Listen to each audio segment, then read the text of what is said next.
En este caso, la sesión del día la va a abrir la doctora Viviana Rojas con la conferencia Protección contra depredadores y diversificación de hábitat, ventajas de una rana aposemática. La doctora Viviana Rojas es nativa de Colombia, realizó su doctorado en la Universidad de Australia. Actualmente trabaja en el Instituto de Comportamiento en Viena, país donde reside. Su línea de investigación se relaciona con el estudio de aspectos ecológicos y comportamentales de anfibios, como también en insectos lepidópteros.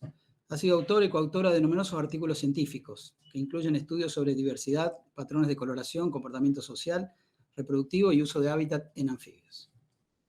Viviana, cuando quieras, podés compartir la pantalla. Buenos días, muchas gracias por la invitación y por la presentación. No te escuchamos. ¿Puede ser? Ah. No, está en la parada. No. Sí, perdón. ¿Sí? Sí, te escuchamos. Adelante. Sí. Ok. Vale. Entonces, otra vez, buenos días. Muchas gracias por la presentación y por la invitación a participar hoy. Estoy muy contenta de poder estar aquí. Y como bien decían, voy a contarles un poco hoy sobre cuáles son las ventajas de ser una rana aposemática. Entonces, ¿ya ven mi pantalla? No, ya.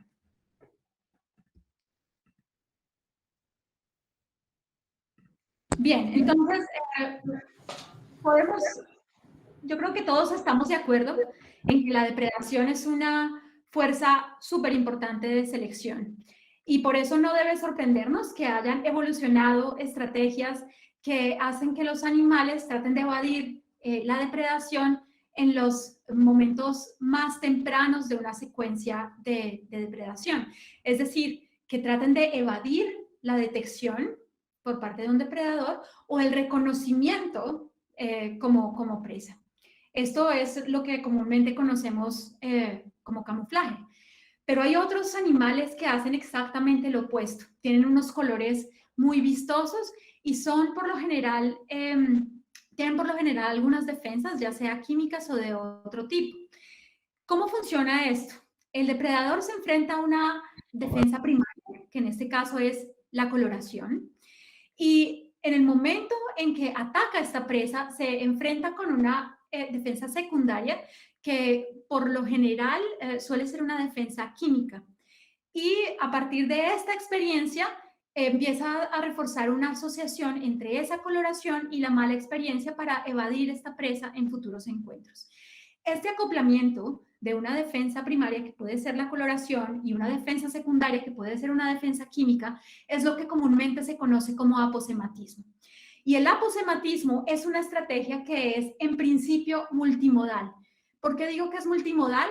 Porque cuando las presas aposemáticas son atacadas por un depredador, se están estimulando por lo menos dos canales sensoriales, en este caso el visual y, por ejemplo, el gustativo o el olfativo. Y a pesar de que hay más o menos un consenso en términos del carácter multimodal del aposematismo, con frecuencia lo que uno se encuentra en estudios sobre especies aposemáticas es que se aborda solamente uno de estos componentes. Muy rara vez se estudia más de un componente, y esto es parecido para los vertebrados y para los invertebrados.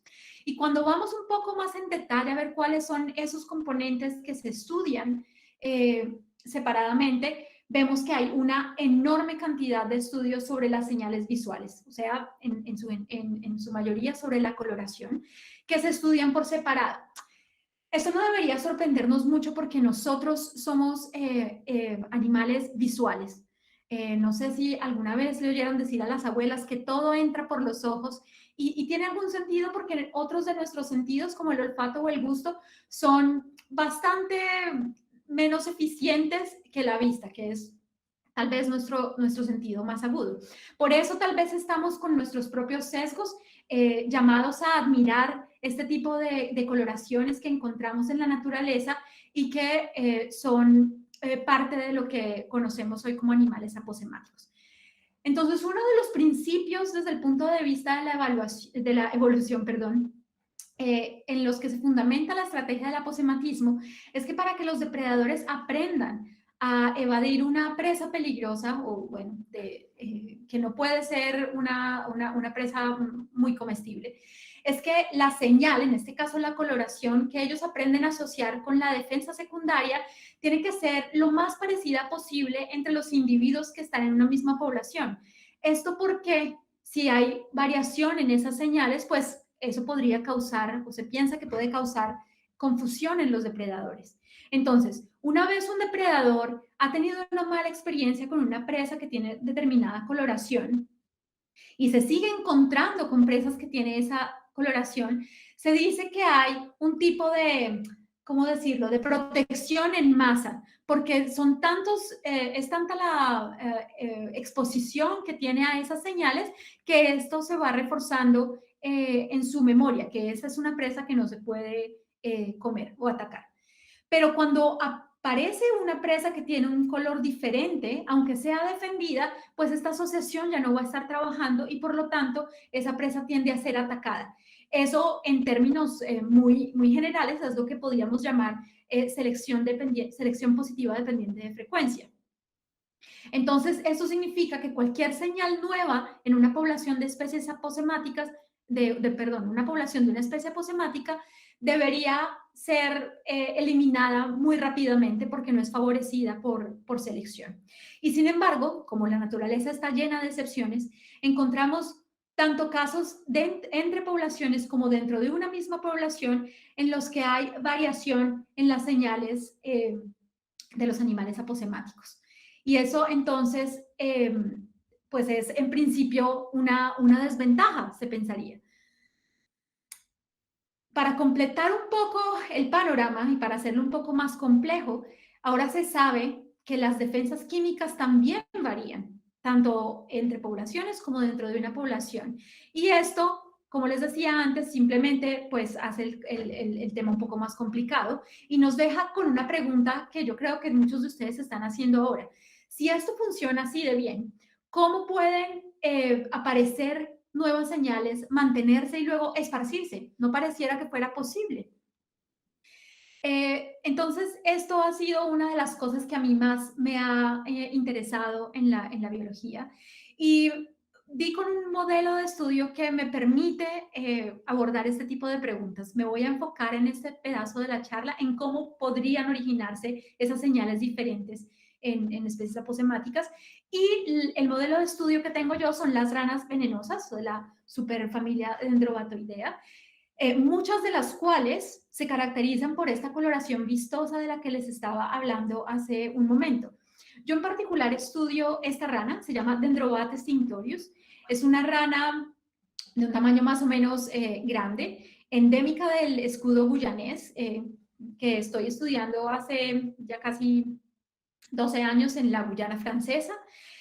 Como pueden ver, esta rana tiene una coloración hermosísima y muy vistosa y tiene además unas secreciones cutáneas que están llenas de alcaloides y la hacen tóxica, así que cumple con los requisitos de una especie aposemática. Lo primero que queríamos nosotros mostrar era que evidentemente estos colores que tiene esta rana son eficientes o eficaces para evadir ataques de predación. Y para eso utilizamos ejércitos de modelos de plastilina que imitan la coloración de las ranas de verdad y las hemos utilizado en diferentes contextos. Estos modelos de plastilina, que seguramente muchos de ustedes ya habrán visto en otros estudios y con otros taxa, son muy útiles porque permiten registrar ataques de diferentes tipos de depredadores. Nosotros en particular, como estamos estudiando la coloración, estamos interesados en predadores visuales, es decir, sobre todo aves. Y ellas dejan claras marcas en forma de V o de U o en forma como de, bueno, de este ataque, no sé si ven el cursor ahí, bueno, como en forma de, no sé, como una especie de estocada. Así se reconocen los ataques de las aves. Y nosotros registramos los números de ataques en cada morfo y bueno, así podemos sacar nuestras conclusiones. Entonces, lo primero que nosotros hemos encontrado utilizando estos modelos es que comparado con los ataques sobre una especie genérica, aposemática, café, como la que ven aquí en la parte inferior, pues los que tienen una coloración vistosa, que llamaríamos aposemática, son muchísimo menos atacados. Esto es una curva de sobrevivencia y claramente los modelos aposemáticos sobreviven más. Así que los organismos aposemáticos tienen esta libertad para moverse en su medio, sin tener una presión de selección por parte de depredación muy grande. Ahora, ¿qué tanto se pueden mover y cómo los depredadores en campo pueden reaccionar a las formas locales versus las extrañas? Queríamos probar un poco la hipótesis que yo les mostraba hace un momento con el insecto y el pájaro. ¿Qué pasa si nosotros tenemos estas dos poblaciones, como de hecho estudiamos en la Guyana Francesa? Una de las cuales tiene una coloración blancuzca y la otra una coloración amarilla. Vale la pena decir en este momento que estas dos poblaciones están relativamente cerca, pero tienen casi cero flujo genético. Entonces, ¿qué pasa si uno pone modelos amarillos en la población blanca y modelos blancos en la población amarilla? Bueno, de acuerdo con lo que les acabo de decir y lo que se puede predecir por la selección dependiente de frecuencia, pues uno esperaría que los morfos locales sean muy poco atacados, mientras que las formas nuevas sean más atacadas. Entonces nosotros nos fuimos al campo, hicimos este experimento con nuestros modelos de plastilina y, oh, sorpresa, resulta que en la población blanca lo que encontramos es que el morfo local, o sea, las ranas con este anillo blanco, fueron más atacadas que las amarillas. Bueno, ahí ya se nos había ido la primera predicción, la primera cosa que se asume con respecto a las especies aposemáticas, y queríamos entender por qué. Entonces, tratamos de buscar algunas explicaciones. Una puede ser que, como ustedes pueden ver en estas fotos, las dos poblaciones difieren no solo en la coloración de las ranas, sino también en lo que hay en su alrededor. Entonces, la población blanca está cerca de lugares más intervenidos, mientras que la población amarilla está en sitios muchísimo más pristinos. Y nosotros, con colaboradores de Finlandia, hemos encontrado ya en varias ocasiones que la composición de los depredadores, en este caso las aves, puede ser determinante para saber qué coloración es seleccionada localmente.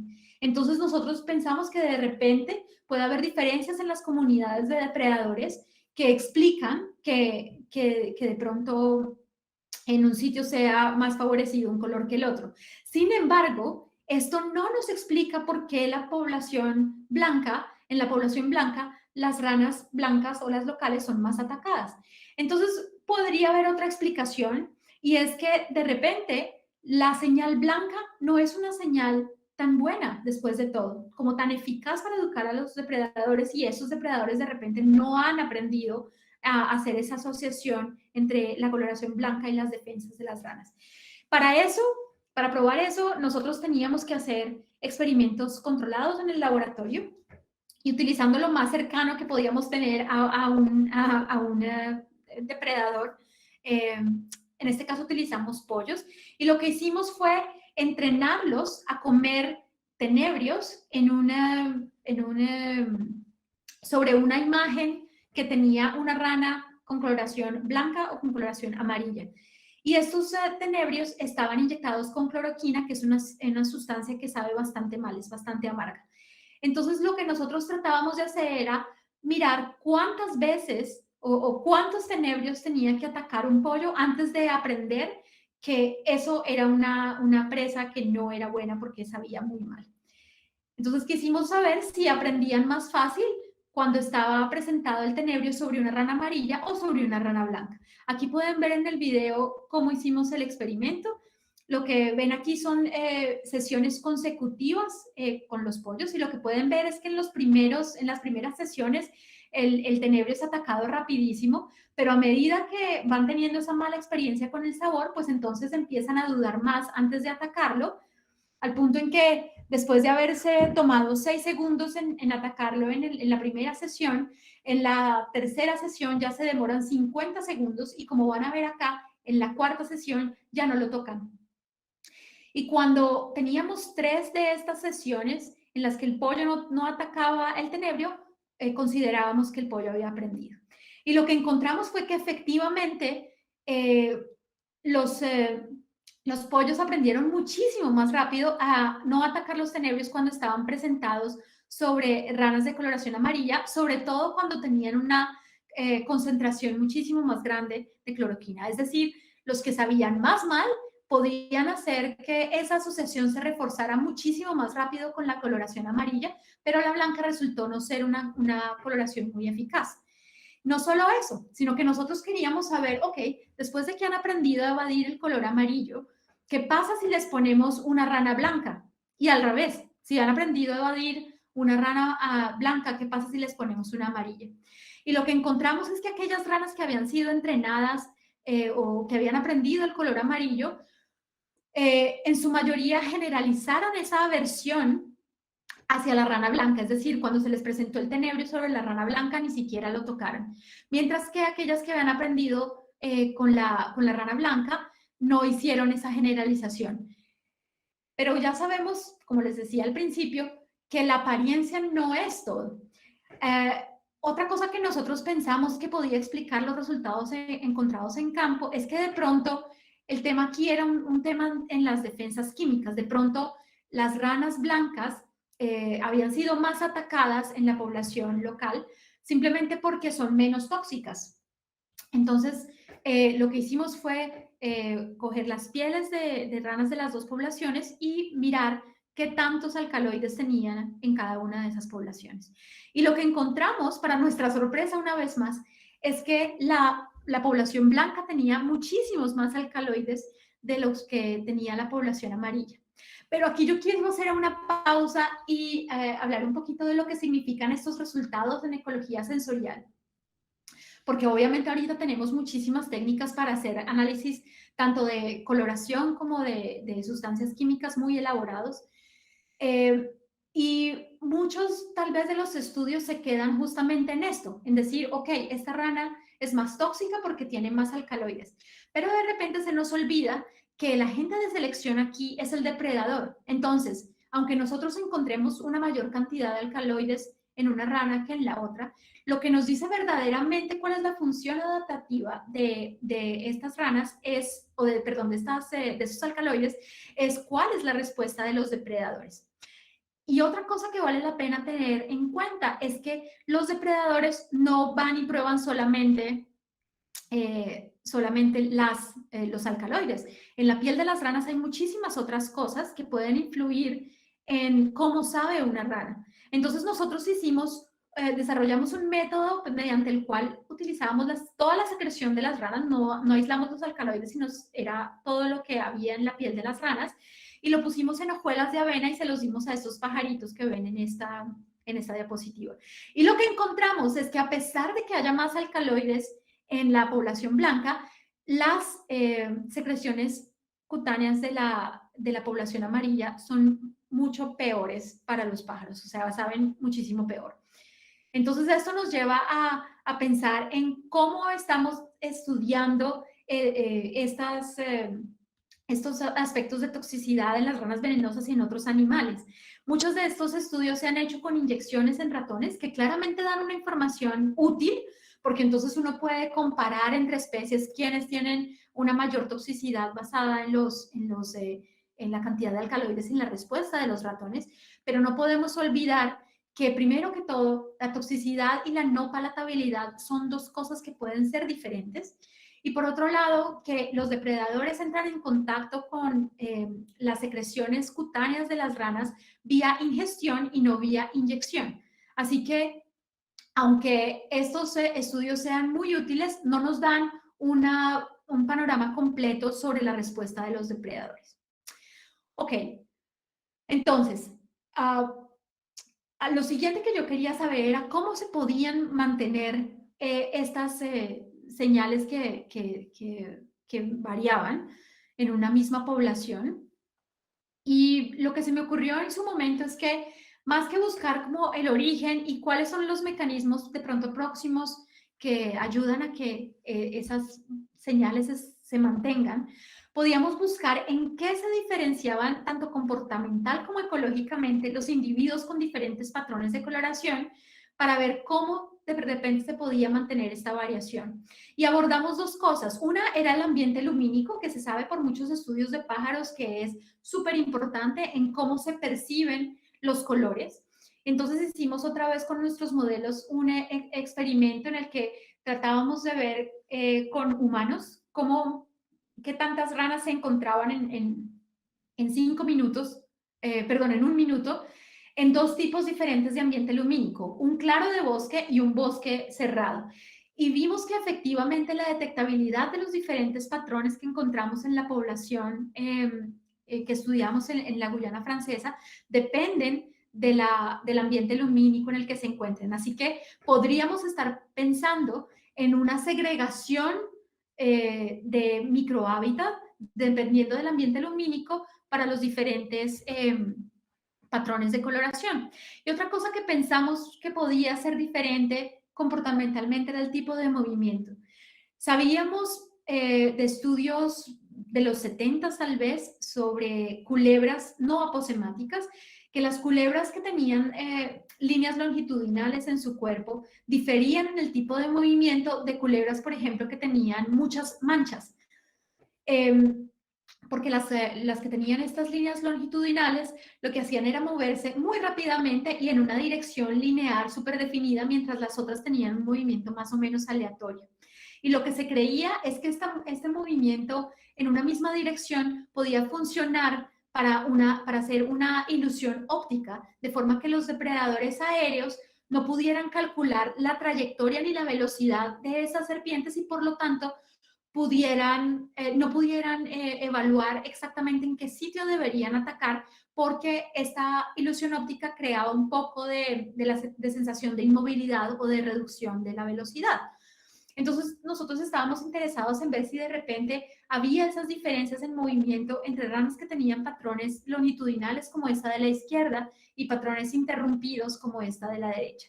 Así que una de mis estudiantes estuvo siguiendo ranas por 2 horas y miró toda su trayectoria. Luego calculamos el desplazamiento lineal y la velocidad a la que se hizo eso y si se estaban moviendo en una sola dirección o más bien al azar.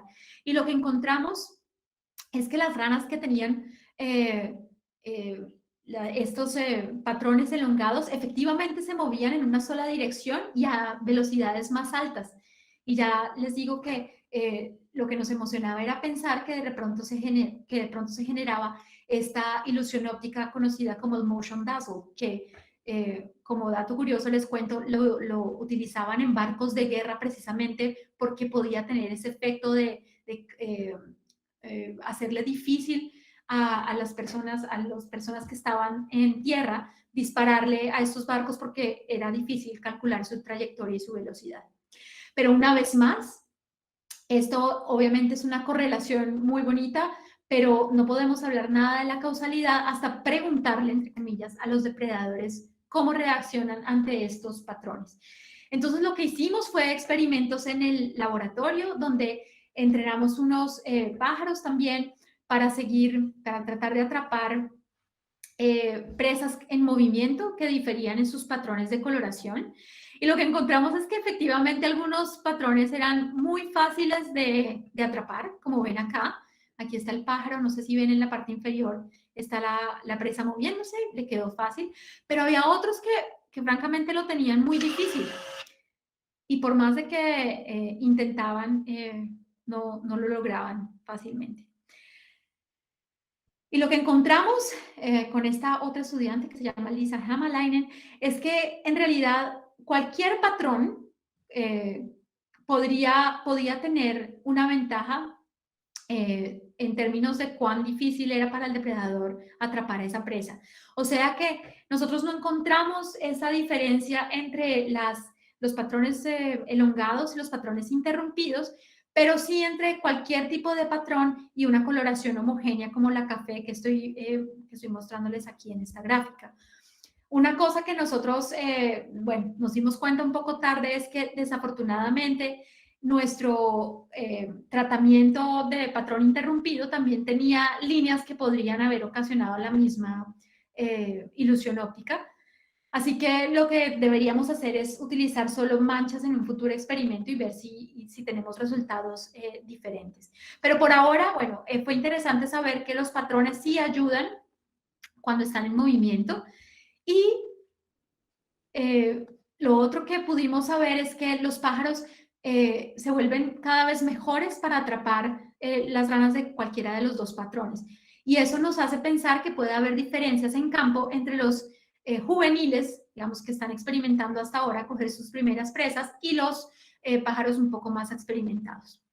Entonces, de esta primera parte yo quisiera decir que según nuestros experimentos con los modelos de plastilina, podemos decir que estas señales nuevas pueden aparecer en una población que tiene una señal que es fácilmente aprendida y memorizada por los depredadores, como en este caso la amarilla, que puede ser generalizada a otras y que está asociada con una gran no palatabilidad, o sea, que saben muy, muy feo. Y por otro lado, que una forma en la que eventualmente podría mantenerse esta diversidad en patrones de coloración es si hay una asociación entre los patrones de coloración y alguna característica que tenga que ver con el fitness de los individuos, como el tipo de movimiento y el uso del microhábitat en relación con el ambiente lumínico.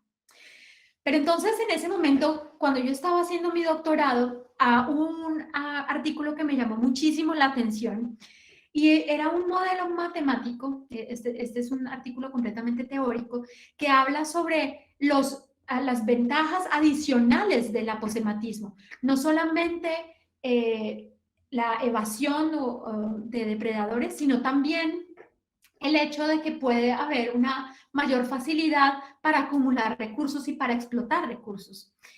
Entonces, eso a mí como que me iluminó un bombillo, especialmente cuando vi un comportamiento en estas ranas que yo estaba estudiando, que era que cuando se caía un árbol y se formaba un claro de bosque, había en cuestión de horas un montón de ranas impresionante. Ya las pueden ver aquí, esto es apenas una mini muestra de lo que se ve. Estas ranas llegan rápidamente a esos claros de bosque y a mí me intrigaba muchísimo por qué llegaban tan rápido, cuál era la razón por la que venían ahí.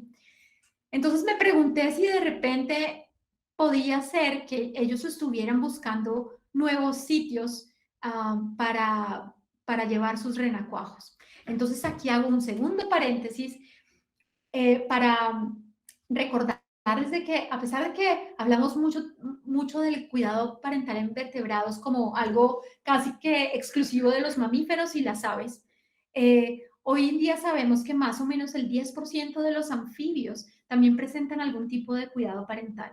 Y cuando revisamos la literatura existente sobre esos comportamientos de cuidado parental, nos damos cuenta de que una vez más las ranas venenosas están sobre representadas en este tipo de estudios, precisamente porque tienen un cuidado parental bastante elaborado y que tiene diferentes componentes.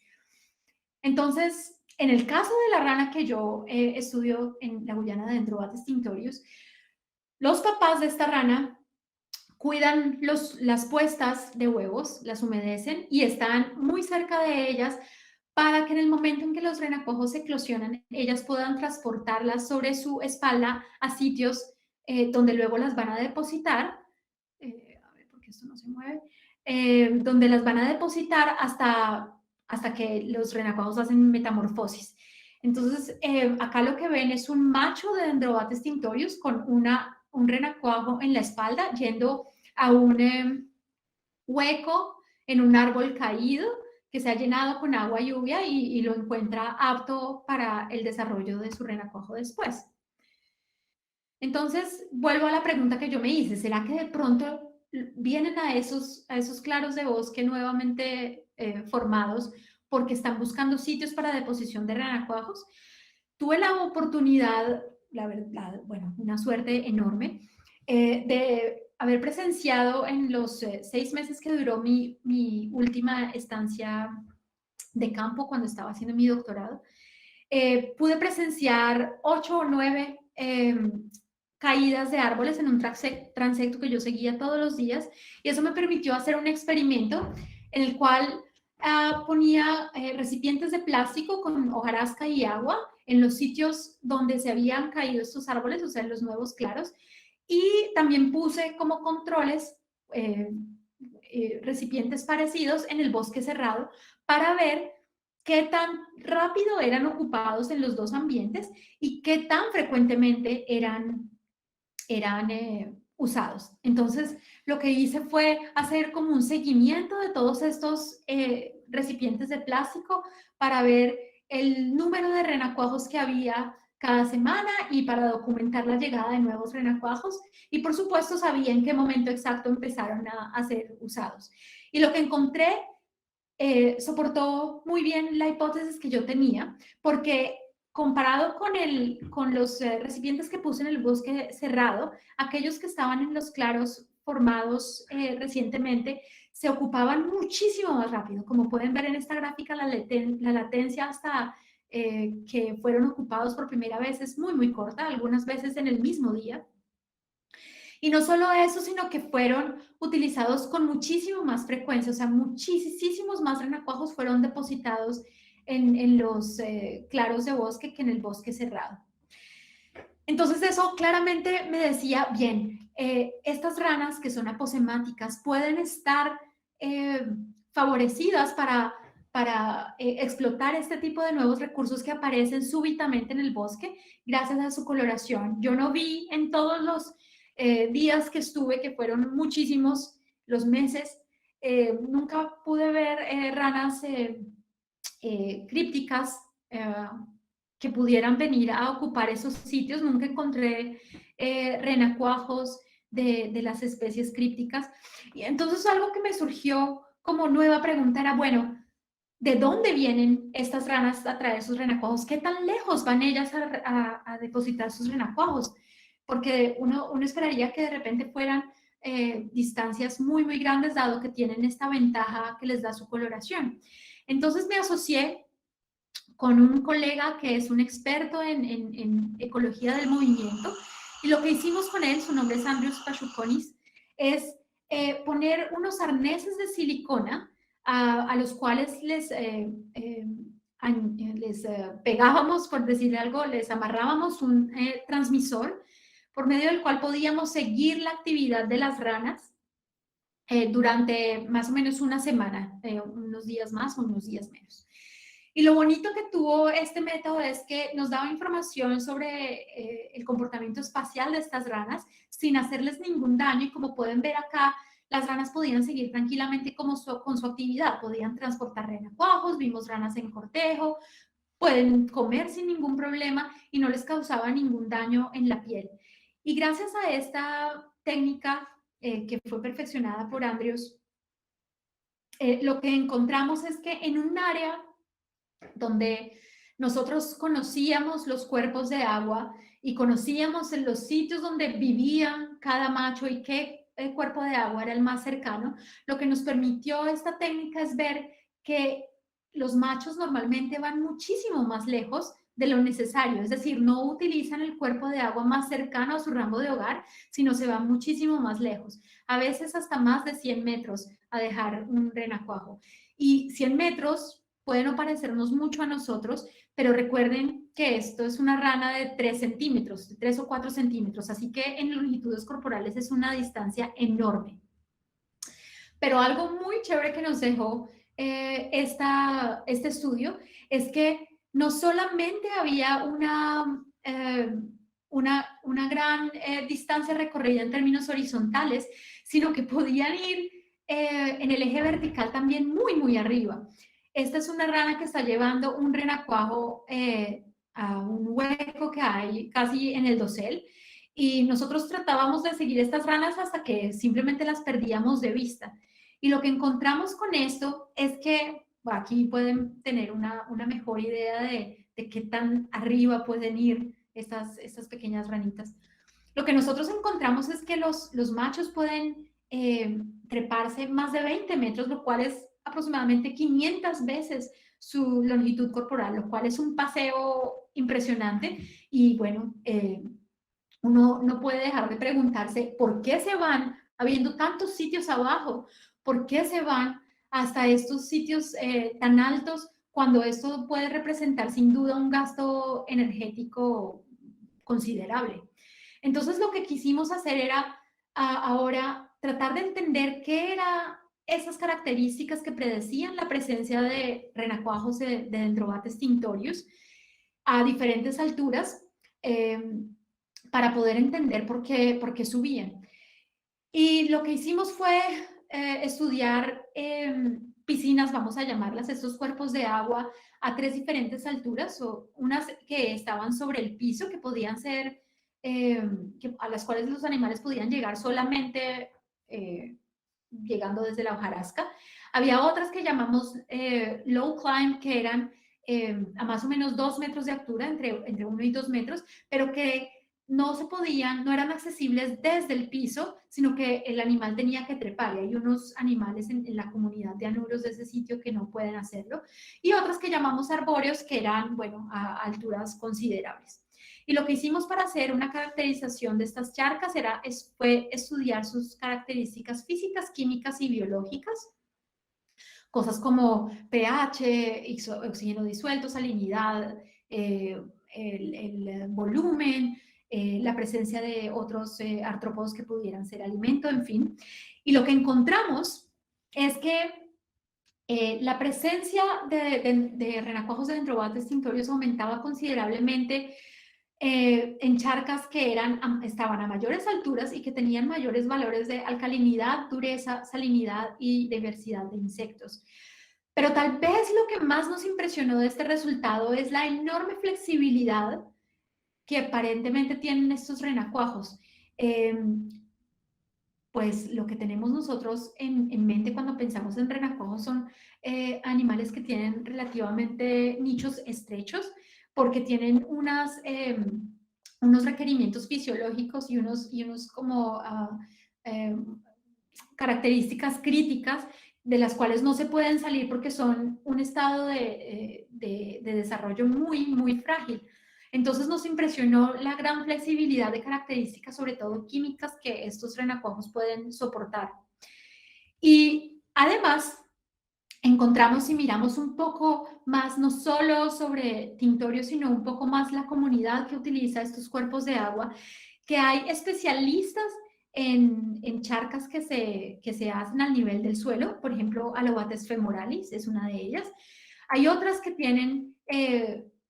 que se especializan en estos cuerpos de agua a alturas intermedias, como el caso de osteocéfalos zoófagos, pero Tinctorius puede usar lo que sea, a la altura que sea, en el piso, en el dosel, en la mitad. Entonces, ¿qué los lleva a irse arriba tan alto cuando, como les digo, suponemos que hay un gasto energético tan grande? Bueno, resulta que estos cuerpos de agua que hay en el dosel suelen estar ocupados porque son cuerpos de agua en los que se reproducen otras ranas del género Trachycephalus, en este caso Trachycephalus resinifictrix y Trachycephalus hadroceps, y estas son ranas que, bueno, que atraen las hembras y ovipositan en estos cuerpos de agua, y entonces puede ser que un renacuajo de Tinctorius esté expuesto súbitamente a cientos de embriones o cientos de renacuajos de estas ranas, que sabemos por un estudio de la década de los 90 sobre los traquicéfalos, que los tinctorios se pueden comer esos embriones y esos renacuajos.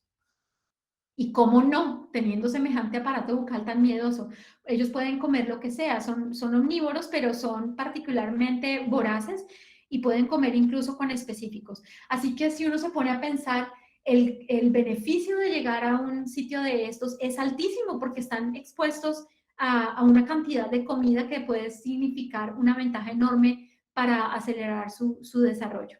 Pero entonces lo que queríamos saber ahora es que, teniendo ese aparente beneficio, ¿es que acaso pagan algún costo en términos de una mayor exposición a depredadores cuando están trepando? Y para eso volvimos a nuestros modelitos de plastilina, otra vez en el campo, y lo que estudiamos esta vez fue las tasas de depredación o las tasas de ataque de estos modelos a 2 alturas, sobre la hojarasca y a más o menos 2 metros de altura, como simulando una rana trepando, y tratábamos de comparar una rana con el fenotipo aposemático de Tintorius y una rana genérica con un fenotipo críptico. Revisamos durante varios días, aproximadamente una semana, estos modelos, y lo que encontramos es que algo que también nos sorprendió es que no encontramos ninguna evidencia de que paguen un costo por estar subiendo, o sea, no son más atacados los modelos que están trepando que los que están en la hojarasca, pero lo que nos llamó la atención es que tampoco lo encontramos para los crípticos. Y ahí tal vez deberíamos resaltar la limitación de este estudio en términos del movimiento. Yo les mostraba hace un momento cuando les mostré los videos de los pájaros atacando las presas en movimiento en el laboratorio, que cualquier patrón parece ser benéfico para evadir ataques cuando la presa está en movimiento, mientras que esto es terrible para los crípticos o que tienen una coloración homogénea. Entonces, supongo que si repitiéramos este experimento y pusiéramos alguna forma de movimiento, las crípticas estarían muchísimo más atacadas. Pero bueno, de todas formas no encontramos un costo que paguen las ranas aposemáticas. Y volviendo entonces al artículo que me llamó tanto la atención hace tantos años, pues se supone que el aposematismo hace que los animales les quede más fácil estar más expuestos y por eso tengan acceso a recursos que ranas con una coloración críptica no podrían tener. Y entonces esta coloración aposemática podría haber facilitado que las ranas aposemáticas evolucionaran un uso de hábitat diferente, que pudieran moverse muchísimo más fácilmente y más libremente en sus propios ambientes. Y entonces yo he encontrado alguna evidencia de eso, como les acabo de mostrar para Dendrobates tintorius, pero queríamos saber si esto era cierto para las ranas dendrobátidas en general. Y esto claramente solo se puede hacer ya cuando incorporamos análisis comparativos filogenéticos y reconstrucciones ancestrales, que son la especialidad de estos dos colaboradores, Juan David Carvajal y Juan Carlos Santos.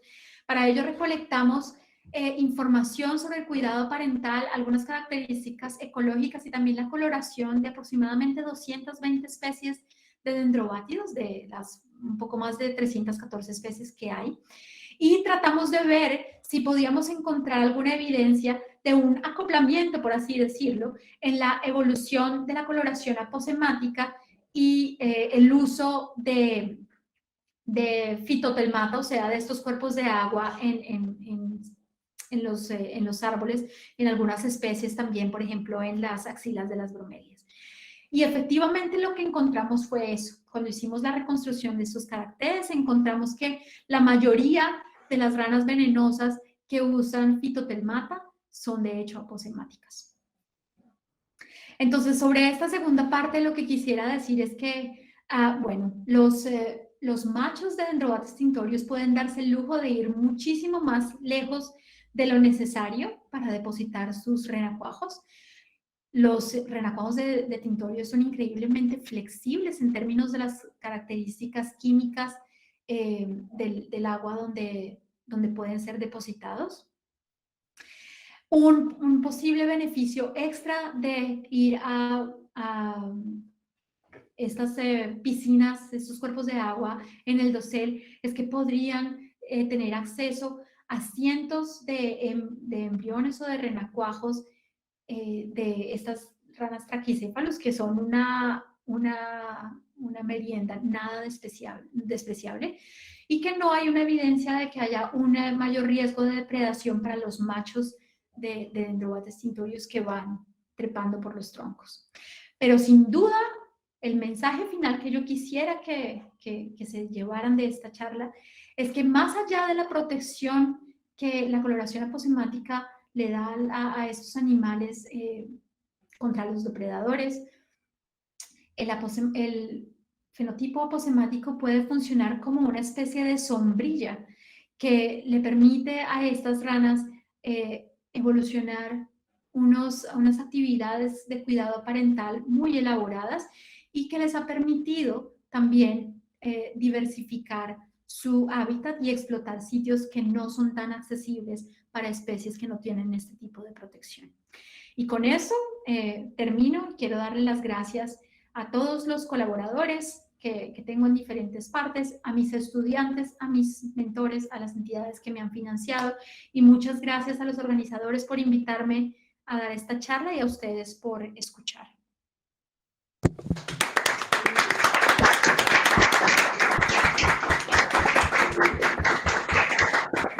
Muchas gracias, Viviana. Excelente conferencia.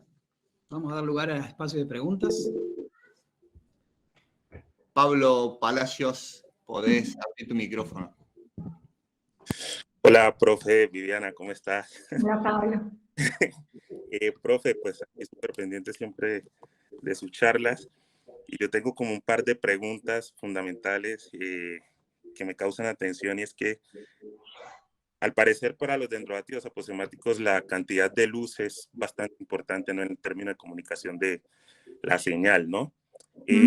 Los claros que se forman en Guyana, donde colonizan estos tintorios, ¿existe, no sé si han visto algún patrón entre la cantidad de área coloreada, ¿sí?, y la efectividad en la colonización del recurso, pensando en una colonización más hacia con específicos, en el sentido de que la señal pueda ser un poco más intensa? No, esos análisis los he hecho, no presenté esos resultados porque simplemente era demasiada información. Yo no encontré ningún efecto en la probabilidad de explotar este recurso con la proporción de amarillo que tienen cubierto, pero encontré otra cosa interesante, y es que los individuos que llegaban antes a estos recursos, a estos claros de bosque que se formaban, tenían patrones de coloración más simples. Y una de las predicciones también el aposematismo es que precisamente se necesitan patrones simples para educar a los depredadores. Entonces, lo que yo me imagino, pero es muy difícil probar porque, como usted sabe, los eventos de depredación son casi imposibles de registrar, y yo no encontré ninguna evidencia en ese sentido experimentalmente, pero lo que yo podría pensar es que de repente cuando se cae un árbol quedan un montón de aves a las que se les cayó la casa, ¿no? Y que de repente están expuestas a las ranas que hay en el piso, aunque sea momentáneamente, y no necesariamente están habituados a esa asociación que podrían tener otras aves entre la coloración y la toxicidad. Y si todo funciona como se predice, uno podría pensar que esas ranas de patrones más simples podrían entrenar a estos depredadores para que aprendan esa asociación, y luego cualquier otra rana en estadios más tardíos de la sucesión pudieran colonizar también. Pero esa es una cosa que es bastante difícil de probar. Ok, bueno, no sé si puedo hacer otra pregunta. La otra pregunta, profe, es ¿qué tanto de comunicación química nosotros podemos tener o pensar que existen tintorios? Pensando ahorita de que muchos de estos compuestos químicos de defensa también son compuestos volátiles, ¿sí?, que están implicados en mucho de comunicación, como fue algo que pasó ahorita con estas silverstonellas. Sí, por eso su artículo me encantó, porque uno siempre, y de hecho su artículo salió un día después de que yo le dijera esto a una persona en una reunión: los dendrobátidos no tienen volátiles, así que eso lo podemos olvidar. Y al día siguiente vi su artículo donde decía que efectivamente sí hay volátiles en algunos de estos compuestos. Lo que yo le puedo decir de tintorios es que los experimentos con los pájaros, uno puede ver relativamente fácilmente si hay compuestos volátiles que sean molestos para las aves. O sea, yo no puedo descartar la existencia de volátiles en general, pero lo que puedo dudar con razonable tranquilidad es que haya volátiles que actúen en contra de los depredadores. Y puedo decir, o pues de estos depredadores, aves. Y se lo puedo decir con tranquilidad porque estuve haciendo experimentos muy parecidos también con polillas y ellos tienen unas sustancias que se llaman piracinas que huelen terrible. Y uno puede ver que los pájaros no se quieren acercar a las hojuelas de avena, como que se van a acercar y el olor los repele. Y esa reacción yo nunca la tuve cuando estuve haciendo los experimentos con las secreciones de tintorios. Era más bien una cosa de gusto, de sabor. El sabor era feo, pero no pareciera que tuvieran un olor muy repelente. Okay. Muchas gracias, profe. Gracias. Hay una pregunta de Andrés.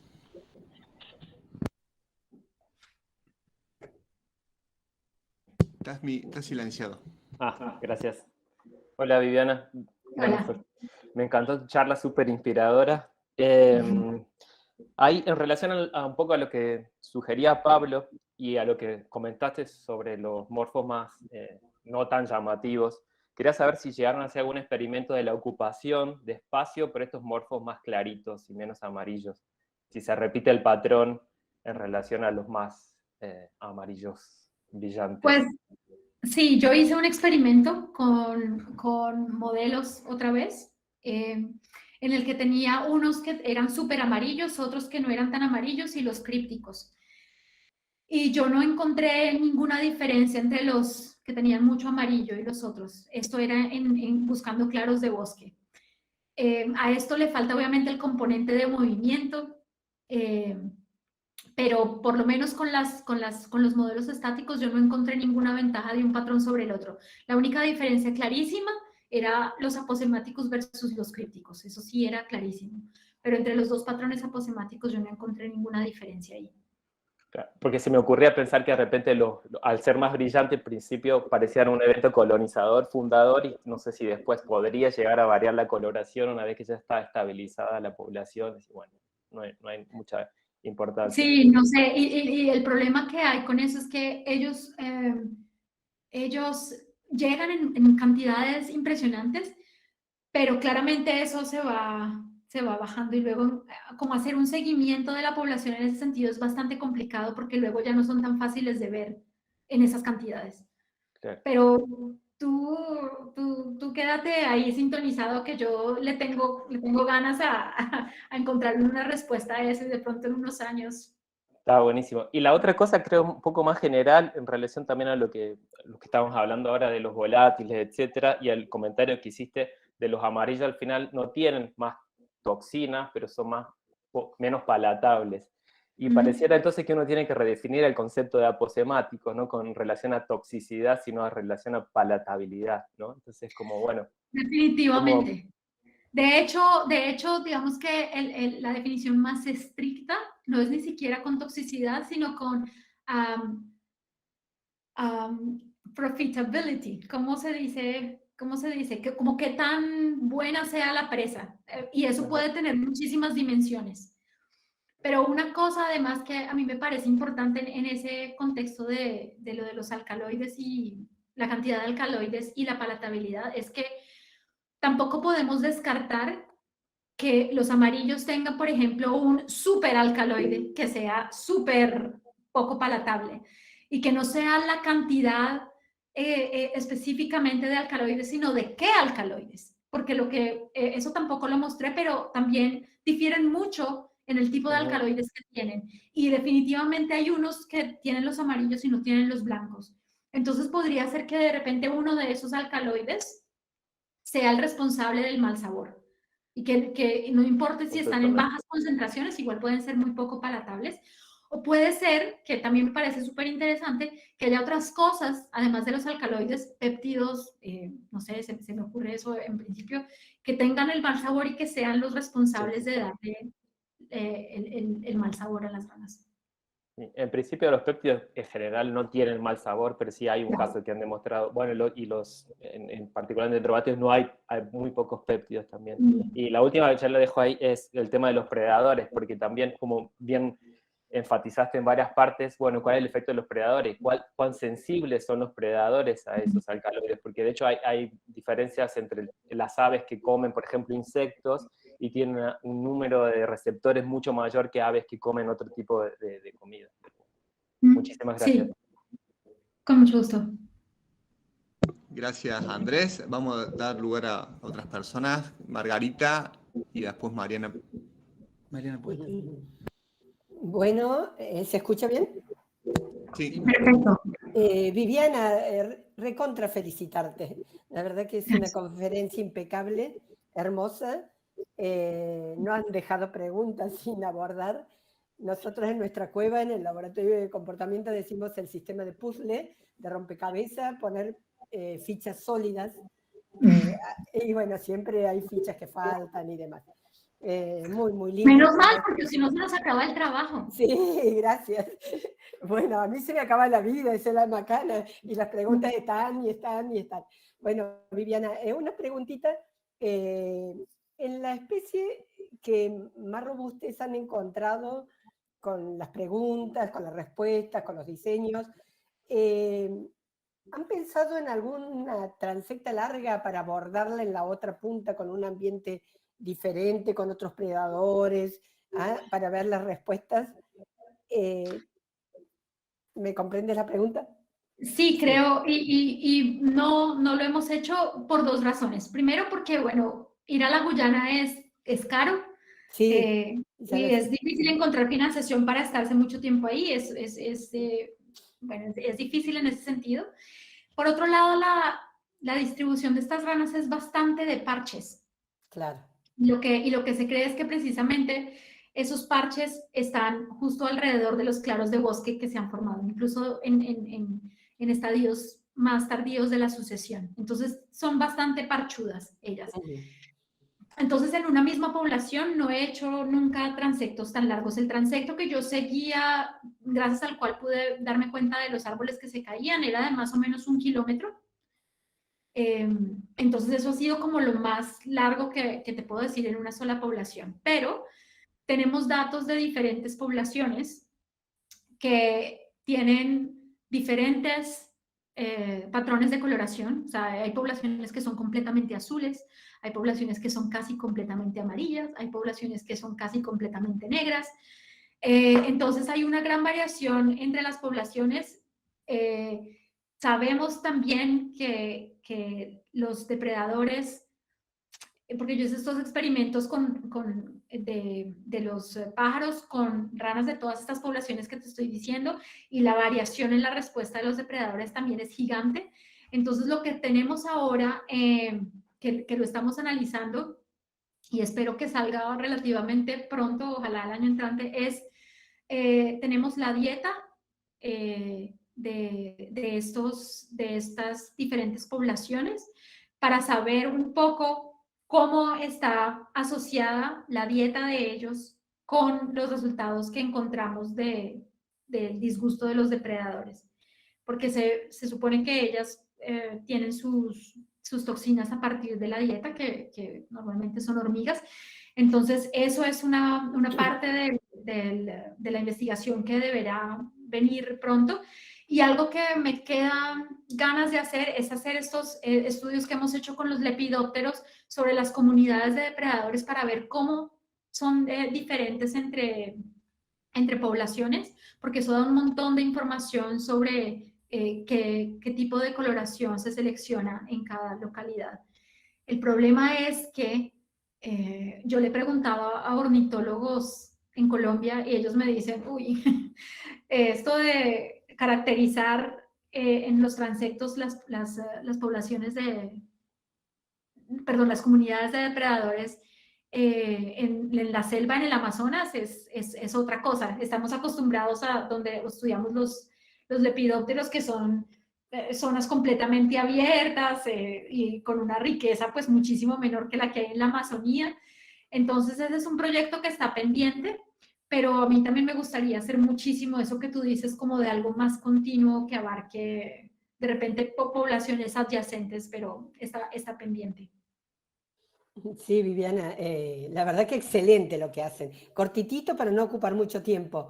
En el Caribe hondureño, con las boas constrictor, tuve la ocasión de meterme en un grupito hermoso que estaba trabajando, y cada islote también, que está la teoría de islas y demás, pero una isla que se veía a pocos distancia de la otra, las boas comían cosas totalmente distintas, y tenían predadores totalmente distintos. Entonces yo me quedé muy sorprendida, parecían especies diferentes.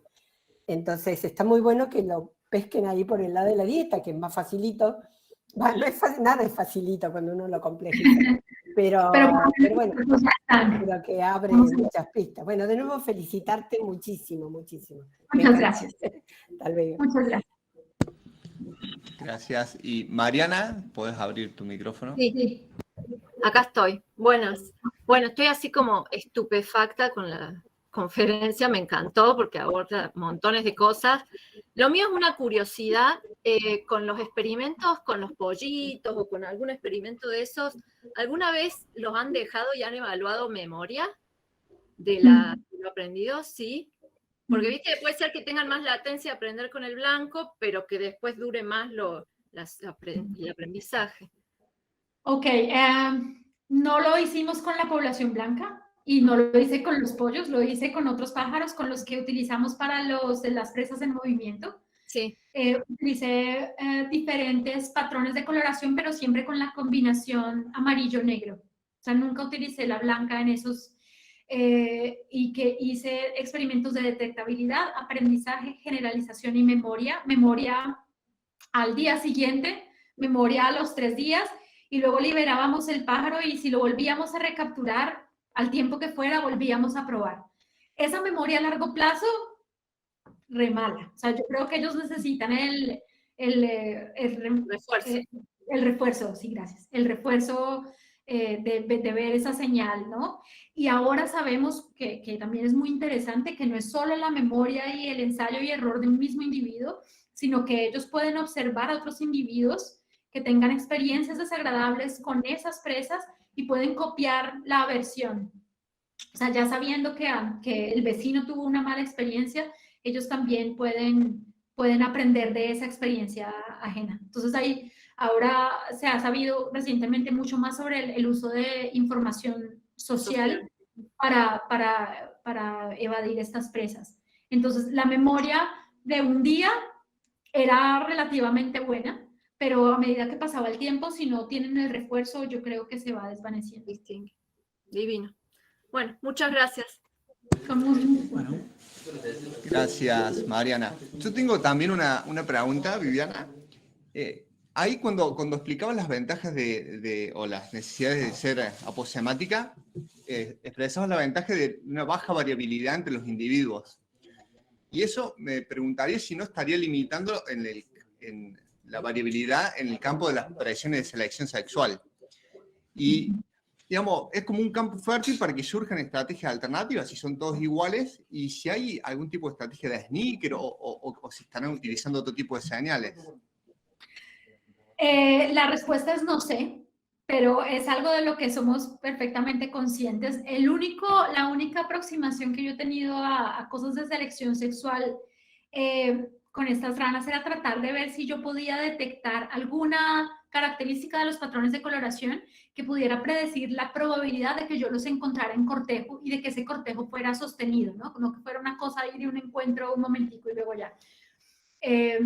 Y lo que yo encontré es que las hembras, que es una cosa bastante interesante, es que las hembras cuanto más amarillas en su parte frontal, era más probable que estuvieran en cortejo. Y esa ventaja no la tenían los machos.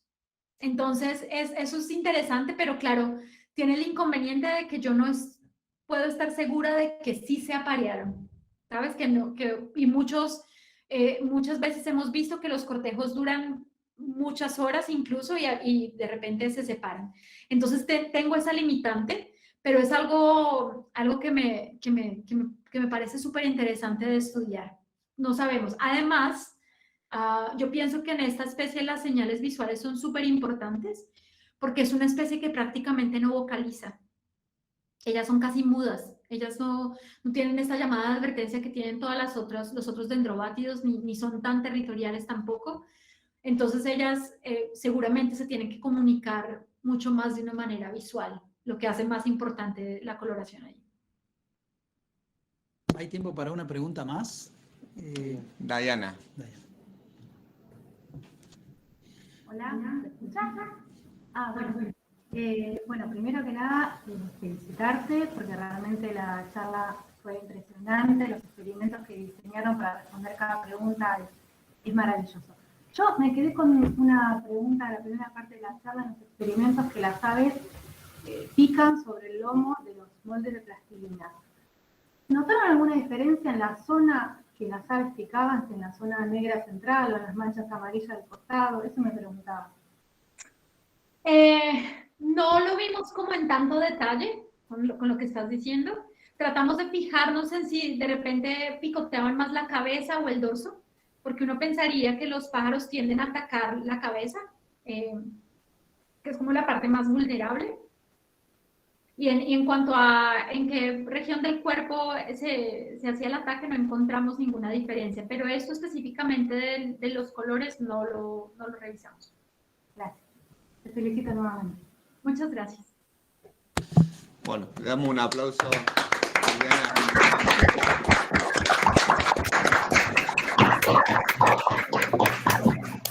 Muchísimas gracias, Viviana. Bueno, así damos por concluida la conferencia de la mañana. Vamos a hacer un receso de 4 minutos.